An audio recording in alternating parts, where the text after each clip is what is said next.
All right, let's go. Number 12. The Mummies of Guanajuato and the Woman the Museum Says Woke Up.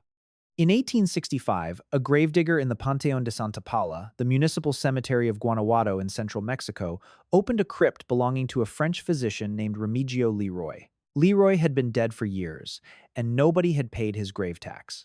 Under an ordinance passed that same year, a family owed 170 pesos, or 50 a year for 3 years, to keep a relative in the ground. Leroy's family had paid nothing. The gravedigger expected bones.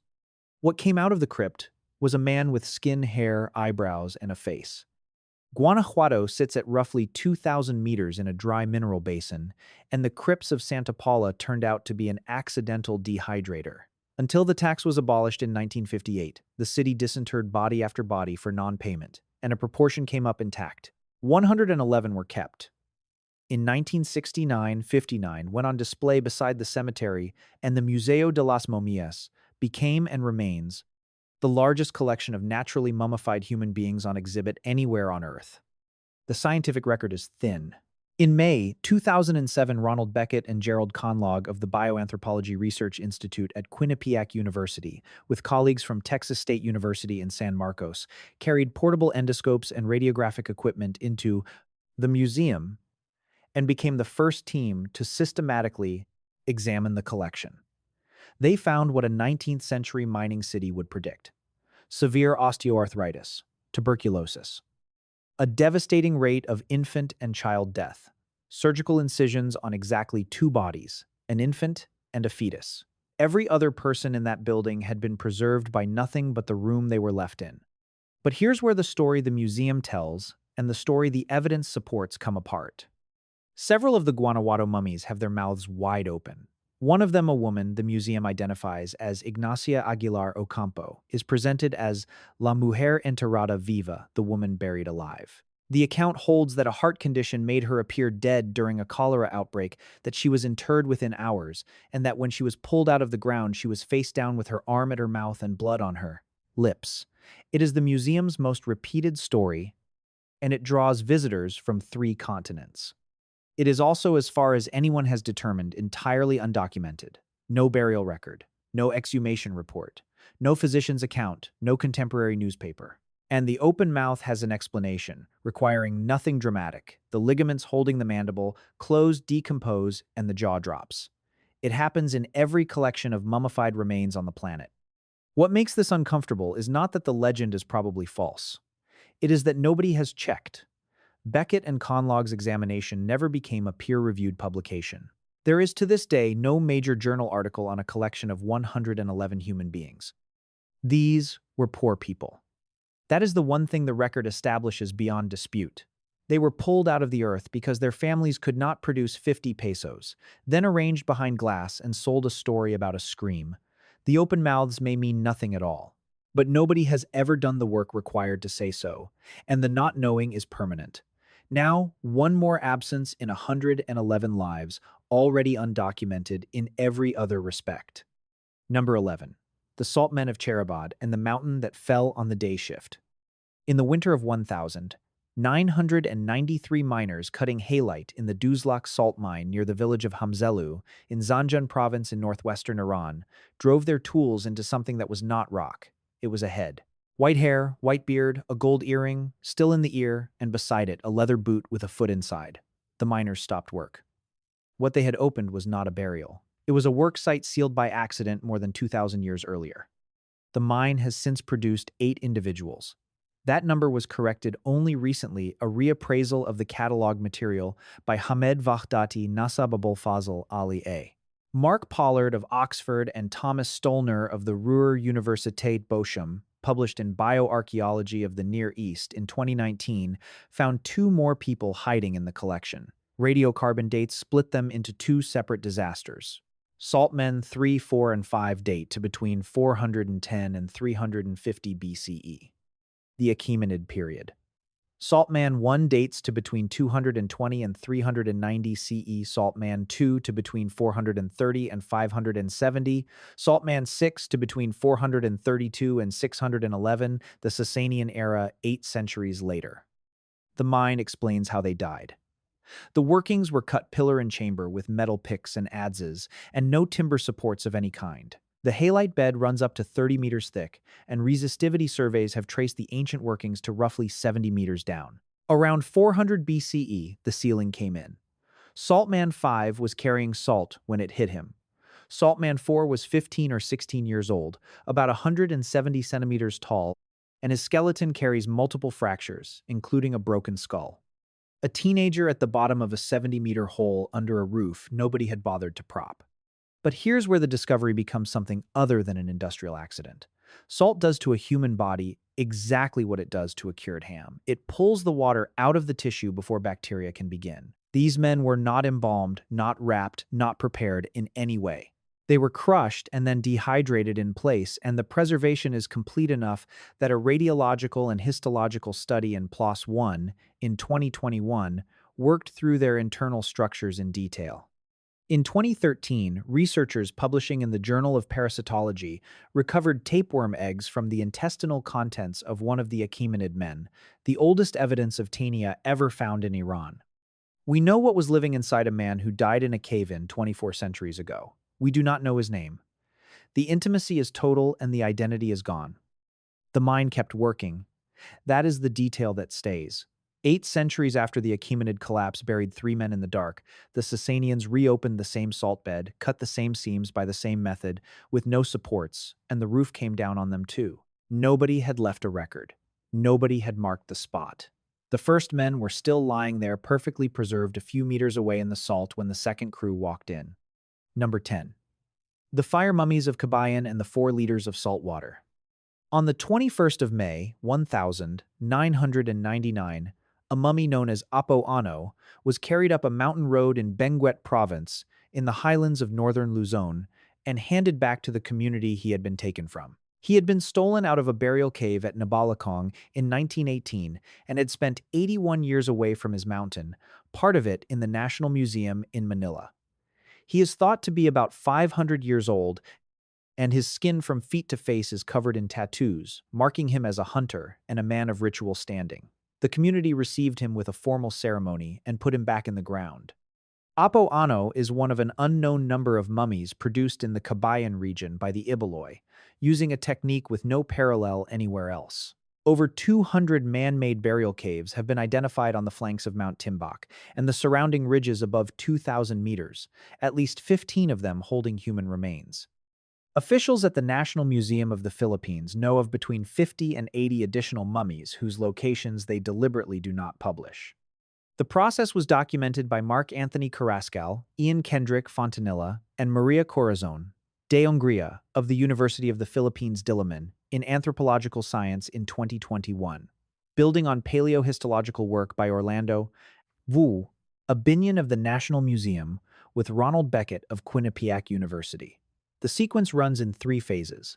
The body is washed and seated upright in a carved wooden death chair. It is dried for weeks over a low, deliberately smoky wood fire with tobacco smoke blown into the mouth to dry the organs from the inside. Then it is finished in the sun, rubbed with plant preparations, sealed into a pine coffin, and carried to a cave. But here's where the sequence stops being a funerary rite and becomes something else. The first step happens before death. The dying person is given a saltwater purge, roughly 4 liters of concentrated brine, taken orally to begin drawing the moisture out of the body while the heart is still beating. In the ideal case, the person drinks it themselves. Mummification in the Kabayan tradition is not something done to a corpse.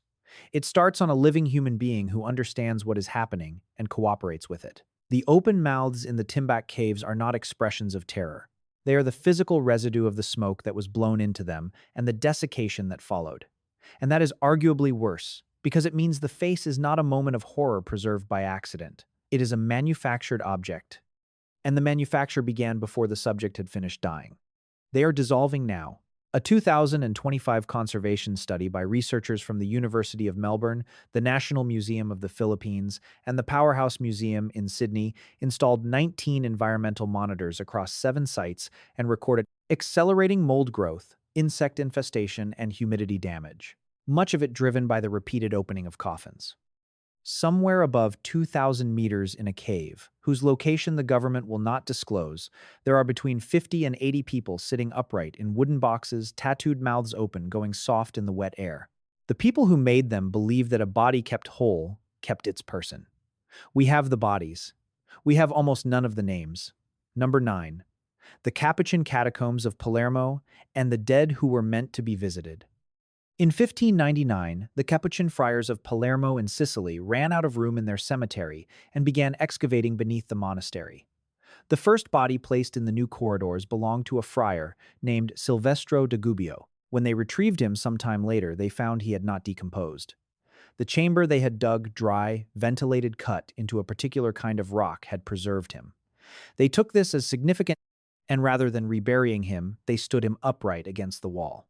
For the next 281 years, they did the same to everyone who could pay.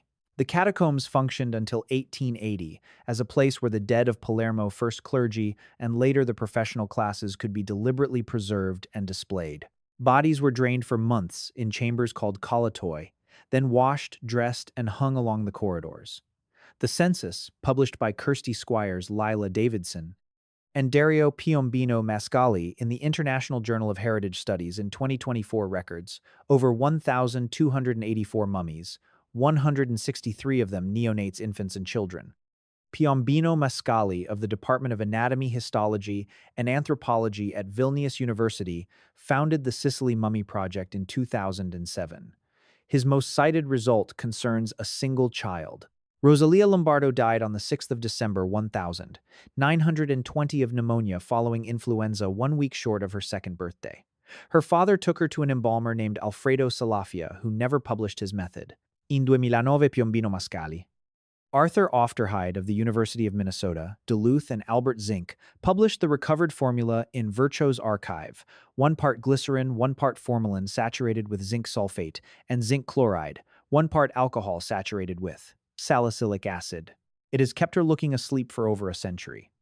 But here's where the collection becomes difficult to look at.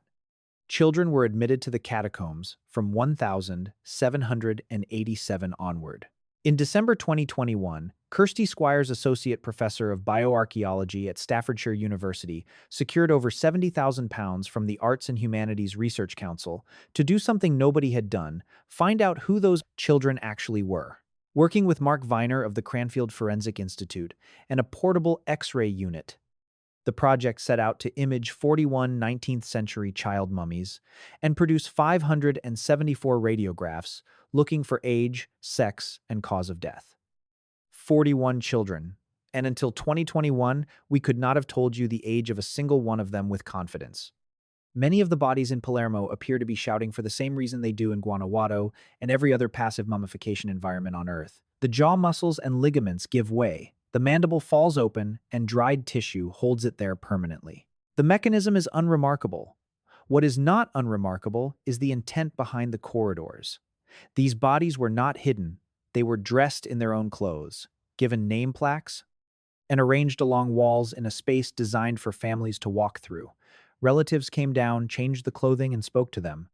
The catacombs were built on the assumption that the relationship continues, that the dead remain available, addressable, present. It worked for nearly 3 centuries, and then the families died out and the visits stopped, and the assumption failed not because it was wrong about the dead, but because it was wrong about the living.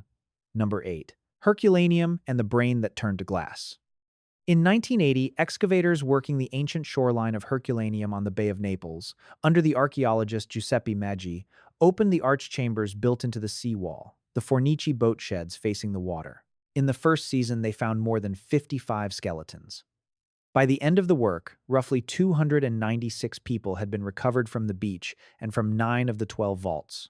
Among them found, in 1982, was a woman of about 45 wearing 2 gold rings, one set with an image of Venus. She is known as the Ring Lady. For nearly 2,000 years, it had been assumed that most of Herculaneum's population escaped. They had not.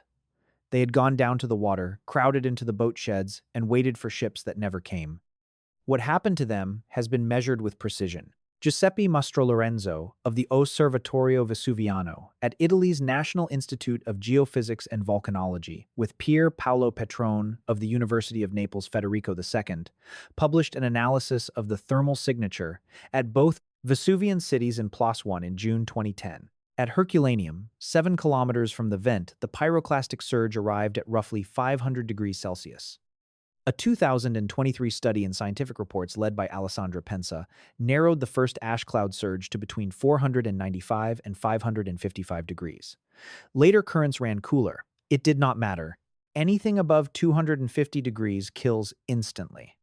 500 degrees Celsius is a domestic oven running a full self-cleaning cycle, arriving as a wall moving faster than a person can turn around. But here's where the evidence produced something never documented in a human being before or since. In a building called the Collegium Augustaleum lay a man who had been face down on a wooden bed when the surge reached him. Inside his skull, Petroni and his colleagues found a black, shiny, glassy material. They published the finding in the New England Journal of Medicine in January 2020. Heat-induced vitrification of human brain tissue with a follow-up in PLOS One, that October reporting preserved neurons inside the glass. In February 2025, a team led by Guido Giordano published the physics of it in Scientific Reports. The brain had to be heated above 510 degrees, then cooled at something on the order of 1,000 degrees per second. Among roughly 2,000 bodies excavated from the Vesuvian sites, it has happened exactly once. Herculaneum lies under about 20 meters of consolidated volcanic material with the modern town of Ercolano on top of it, which is why most of the ancient city has never been excavated and probably never will be. The people in the boat sheds died in a posture that reads in the photographs as agony limbs drawn up, hands raised, jaws open. Mastro Lorenzo and Petrone have argued this is thermal, a cadaveric spasm produced by instantaneous heat, and that these people never knew what reached them. That is offered as consolation, and it is the only consolation available. They spent their last hour doing the most rational thing open to them. They found shelter, they stayed together, they faced the sea, and they waited for the boats. The sea was the correct answer. The boats did not come, and the difference between the people in those vaults and the people who lived was not judgment or courage or foresight. It was the hour at which they made a decision that was, in every respect, sound. Number 7. Pompeii's plaster people and the family that was never a family. In 1863, Giuseppe Fiorelli, then directing the excavations at Pompeii, worked out what the hollow spaces his diggers kept breaking into actually were. Ash had packed around bodies and hardened. The bodies had decayed. What remained was a void in the shape of a person at the moment of death. Fiorelli began pouring liquid plaster into those voids and letting it set. When the surrounding material was chipped away, a human being emerged. Clothing folds, facial expression, the position of the fingers. Roughly 104 casts have been made since. They are the most emotionally effective objects in all of archaeology, and for 160 years they were also among the least examined. The physical circumstances are well established. Giuseppe Luongo and colleagues at the University of Naples Federico II published an analysis of 1,150 recovered victims in the Journal of Volcanology and Geothermal Research in 2003. 394 of them, 38%, lay in the pumice fall deposit, killed in the first phase of the eruption, mostly by roofs collapsing under the accumulating weight. The remaining 62% lay in the pyroclastic surge deposits above. The pumice fall reached a maximum depth of 2.8 meters before the surges arrived. Nearly 3 meters of falling rock. That is the depth at which a Roman roof gives out, and it took hours to accumulate, which means people had time to make a decision, and a great many of them decided to stay inside. But here's where the casts themselves began to lie to us. Estelle Laser and Catherine Welch of the University of Sydney began the Pompeii Cast Project in 2013, and in 2015 brought a 16-slice CT scanner onto the site and imaged 26 casts. Their results in papers of the British School at Rome in 2021 changed how every one of these objects should be read. Bones were frequently removed before casting, and foreign material was sometimes introduced. The casts are in part restorations, in part compositions. Then in November 2024, a genetic study in Current Biology took the problem to its conclusion. A team including Alyssa Mitnick, David Reich of Harvard Medical School, and David Caramelli of the University of Florence sampled 14 casts and recovered genome-wide data from 5 individuals. In the House of the Golden Bracelet, 4 figures had been read for decades. as a family, a mother wearing a gold bracelet cradling a child, a father and second child nearby. The adult was genetically male and shared no kinship with the child through at least the third degree. In the house of the Cryptoporticus, two figures long interpreted as sisters embracing at death include at least one genetic male. All five sequenced individuals carried ancestry that was overwhelmingly recent Eastern Mediterranean, an immigrant population in a city we have always narrated as Italian. The pattern extends past the castes. In May 2018, the excavation of Reggio V announced a man apparently decapitated by a falling stone block, an image that went around the world within a day. In June, his skull was found intact beneath the deposit. He had died of asphyxiation. We have spent 160 years looking at these figures and seeing mothers, sisters, families, protection. The plaster contains none of that. The plaster contains the shape of a space where a person used to be, and everything else, every relationship, every gesture of love we have read into a pair of arms we poured in ourselves along with the gypsum. The people are still there in outline. What we have been grieving is largely our own reflection, held in the shape of a stranger. Number 6. The Screaming Woman of Deir el-Bahari and the Frankincense That Ruins the Theory. In 1935, the Metropolitan Museum of Art's Egyptian expedition was clearing burial shafts beneath the tomb complex of Senenmut at Deir el-Bahari across the river from Luxor. Senenmut was the architect of Hatshepsut's mortuary temple, and the shafts beneath his tomb held his relatives. In one of them, the excavators found a woman in a wooden coffin wearing a wig, with two rings still on the third finger of her left hand and her mouth open as wide as a human jaw will go. She was catalogued and put in storage where she stayed for 89 years. In August 2024, Sahar Salim, professor of radiology at Cairo University's Qasr al-Aini Faculty of Medicine, and Samia El-Merghani of Egypt's Ministry of Tourism and Antiquities published a full CT and materials analysis of her in Frontiers in Medicine. The scans put her at roughly 48 years old at death, with a living stature of about 154 centimeters. Her spine carried mild osteophytes and Schmorl's nodes at the first and second lumbar vertebrae.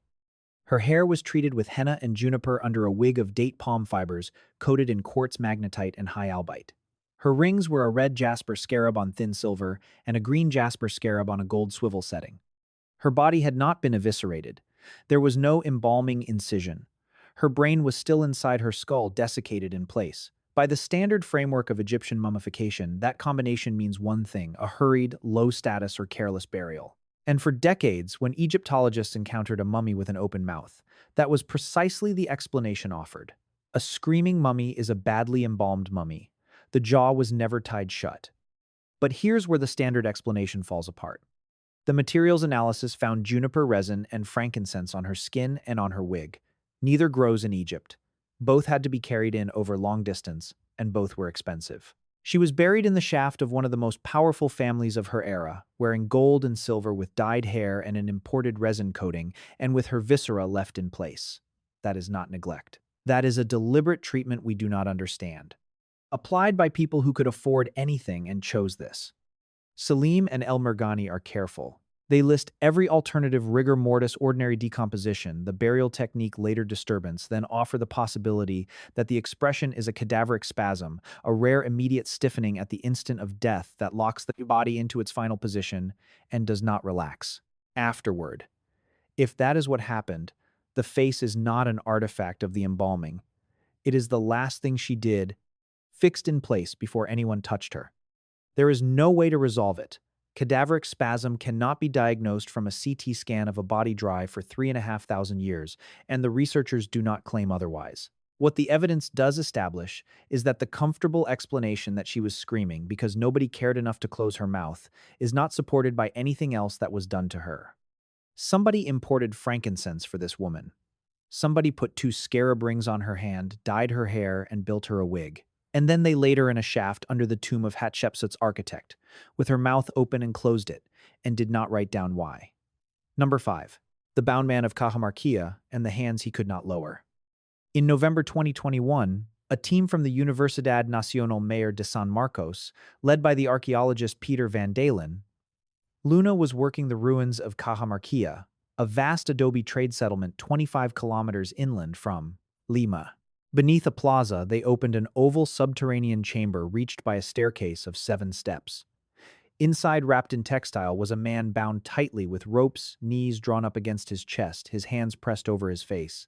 He is somewhere between 800 and 1200 years old, pre-Inca, from a period when Cajamarquilla was a working hub for goods, moving between the coast and the highlands. Around him were llama bones, ceramics, stone tools, maize and Andean guinea pig, a dog, and marine mollusk shells. The shells matter because Cajamarquilla is not on the coast. Some were left over an extended period, which means people came back to this chamber, opened it, and added to it. In February 2022, the same team found 13 more individuals at the entrance to the tomb. 6 of them were children, 7 were adults. The working interpretation is that they accompanied him. But here's where the body contradicts its own location. The posture-bound, flexed hands drawn up over the face is not a coastal funerary practice. It belongs to the southern Andean highlands. Van Dalen Luna's reading is that this man was not from Cajamarquilla at all, that he came down out of the mountains and died among people who buried him, according to a custom that was his and not theirs. A high-status stranger given a chamber under a public plaza, a staircase, and a right from home. And here is the part that should trouble anyone who assumes a discovery of this quality gets studied. Nearly 5 years on, no radiocarbon date for this individual has been published. There is no peer-reviewed paper. 3 different age estimates for him have circulated in print, 25 to 3018 to 22 35 to 40, with no published basis to choose between them.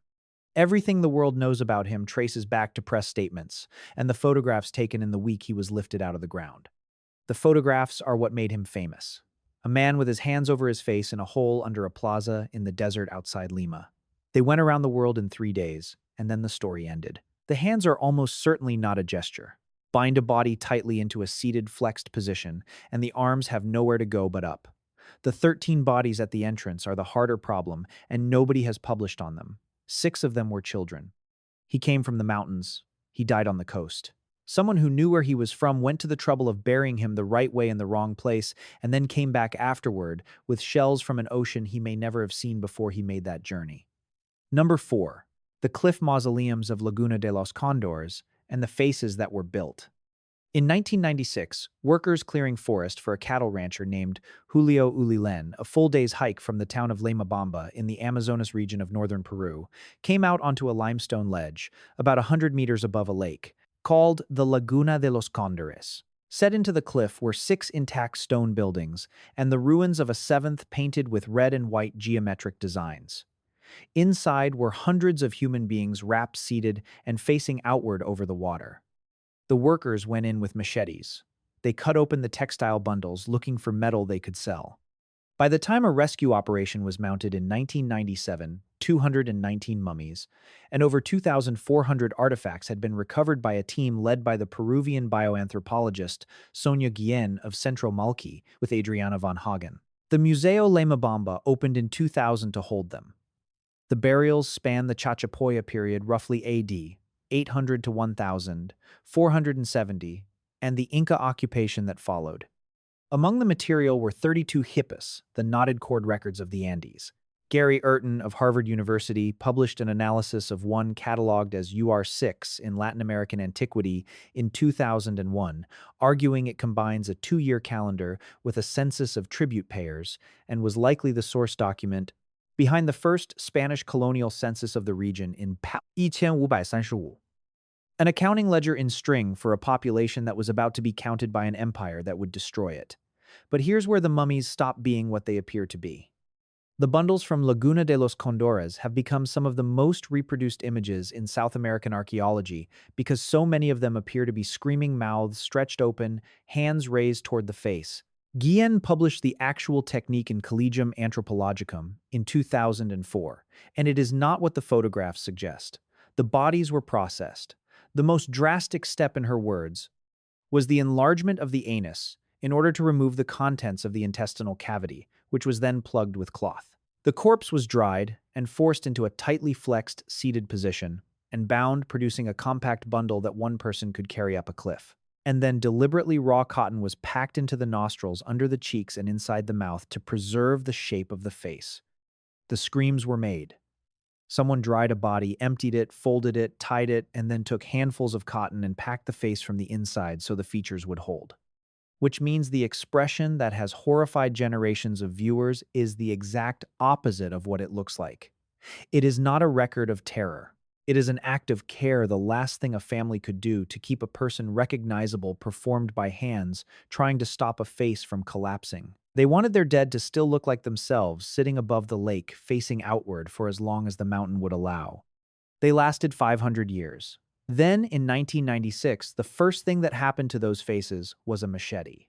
Number 3. Sokushinbutsu and the bell that stopped ringing. At Ryusuiji Dainichibo Temple in Yamagata Prefecture in northern Japan, there is a man named Shinyokai Shonin who died in 1783 at the age of 96. He is not buried. He is seated, dressed in robes that are changed periodically, and he has been on display for 243 years. He is not a statue, not a relic, not a reconstruction. He is the man. Shinyokai belonged to the Shugendo tradition of ascetic mountain practice, centered on Mount Udono, and what he did to himself is the reason he is still there. The academic account in English begins with Ichiro Hori's paper, Self-Mummified Buddhas in Japan, published in History of Religions by the University of Chicago Press, in the winter of 1962, and the sequence it describes is deliberate to the point of engineering. It starts with diet. The practitioner abandons the 5 cereals, rice, wheat, or barley, soybeans, adzuki, sesame, then a second group of staples, subsisting on nuts, roots, seeds, and pine bark and needles. The purpose is to strip the body of fat and reduce the moisture in the tissue until there is as little as possible left for bacteria to work on. Some drank tea brewed from urushi, the toxic sap used to make lacquer, believing it made the body inhospitable to decay. Mountain confinement ran in 1,000-day intervals, some accounts describing practitioners continuing as long as 4,000 days. More than a decade of controlled starvation undertaken by a man who understood precisely what it was for. And then the final stage called Dochu Nyujo, entering the ground. A pit roughly 3 meters deep is lined with stone, a wooden coffin set into it and packed around with charcoal. The practitioner sits inside in the lotus position. 2 lengths of bamboo run to the surface, one to admit air and one holding a cord attached to a bell. He rings the bell each day so the monks above know he is alive. When the bell stops, they wait, then pull the air tube and seal the tomb. The body is exhumed 3 years and 3 months later. If it has not decayed, it is a Sokushinbutsu, a Buddha, in this very body, and it is enshrined. If it has, it is reburied with respect, and the attempt is recorded as having failed. Most of them failed. That is the fact that reframes the entire practice. The surviving count is disputed 16 by one, reckoning 18 by another with 8 in Yamagata 21 plus 9, known only from written records by a third. The earliest that still exists dates to 1683. The last burial attempt was made in 1903. The Meiji government criminalized the opening of these tombs in the late 19th century, which ended the practice. It means that for every man sitting in a temple in Yamagata, there were others who did the diet, the lacquer tea, the years on the mountain, who went into the ground and rang the bell until they could not, and were dug up as ordinary corpses, and quietly reburied. Nor is Japan alone. In 2015, a Chinese Buddhist statue in a Dutch private collection was scanned at Meander Medical Center in Amersfoort by a team including the Buddhist art curator Eric Bruijn and the radiologist Ben Hegelman. Inside the gilded figure was a monk radiocarbon dated to the 11th or 12th century and identified as Lu Quan. His organs had been removed and the cavities packed with scraps of paper printed with Chinese characters. There is no ambiguity in this entry, and that is what makes it the hardest one. Every other body in this list was buried alive by an accident of geology, or a misdiagnosis, or a collapsing roof, or an empire's demand.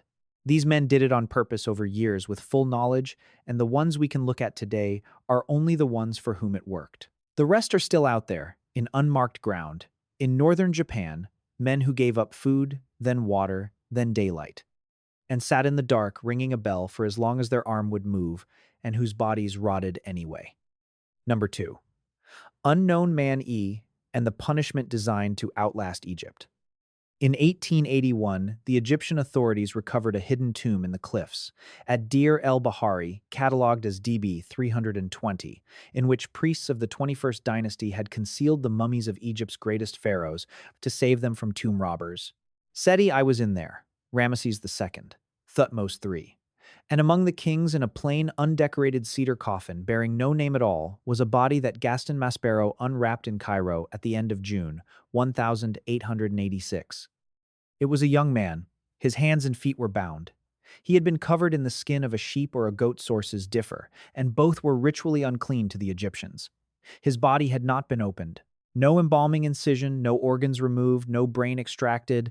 The cavity had simply been filled with resin, and his face was contorted, head tipped back, mouth stretched wide. The catalog name he was given was Unknown Man E.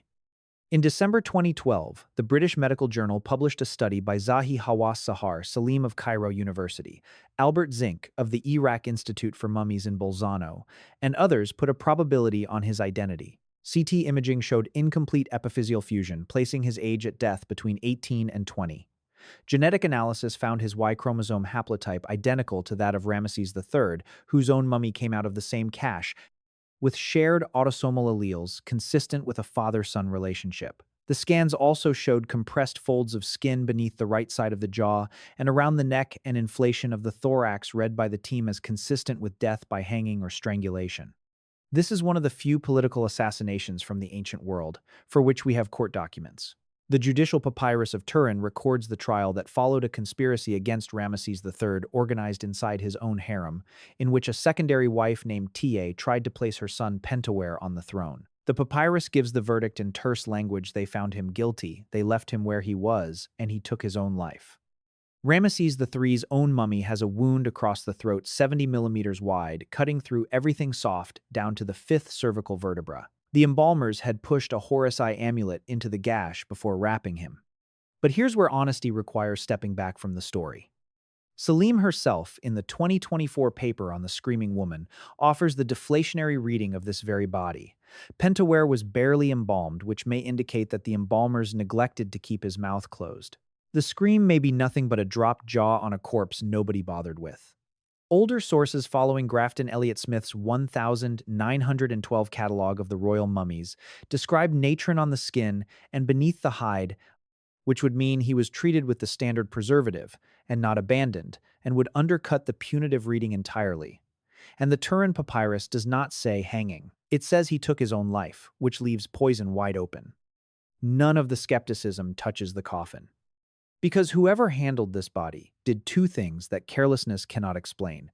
They wrapped him in unclean animal skin, which for an Egyptian was a contamination that followed the soul, and they gave him a coffin with no name on it. In a civilization that spent its entire existence on the conviction that the survival of a person depended on the survival of their name, carved, spoken, remembered, an unnamed coffin was not an oversight, it was the sentence. It was the deliberate infliction of non-existence applied to a king's son, and it was meant to run forever. It very nearly did. He lay in that cache for 3,000 years, with no name, was unwrapped in 1886, with no name, and was catalogued with a letter. And then in 2012, a machine read his chromosomes and told us who his father was. The punishment held for 3 millennia and failed at the very end to a technology his executioners could not have conceived of. We know his lineage. We can measure the fusion of his bones. What we still cannot do, because the ancient record was deliberately built to prevent it, is say his name and be certain we are right. Number 1. The children of Lulayalako and the year they were given notice. On the 16th of March, 1999, Johann Reinhard and Maria Constanza Cerruti were excavating a stone platform near the summit of Volcan Lulayalako on the border between Argentina and Chile in Salta province. The mountain rises to 6,739 meters. At that altitude, there is roughly 40% of the oxygen available at sea level, and the ground is permanently frozen. About 1.5 meters down, they found a girl of around 13 sitting cross-legged with her hands in her lap. Nearby, in separate chambers, were 2 smaller children, aged somewhere between 4 and 7. They were not skeletons. They were not desiccated. They were frozen organs, intact, skin intact, hair intact, eyelashes intact.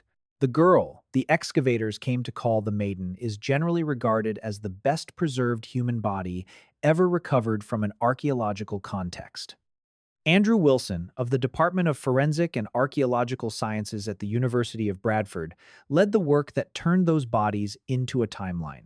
Hair grows at a steady rate and locks in a chemical record of what a person consumed, which makes a long braid, a chronological archive. Wilson's team published in the Proceedings of the National Academy of Sciences in 2007 and again in 2013. Isotopic sequencing along the maiden's hair showed a sharp change in her diet approximately 12 months before her death, from a peasant staple to elite food. Coca consumption rose steeply at the same point and peaked around 6 months before the end. Alcohol climbed only at the very end, peaking in her final 6 to 8 weeks. A substantial quid of coca leaf was still lodged between her teeth when she was found. 12 months. That is the length of the runway.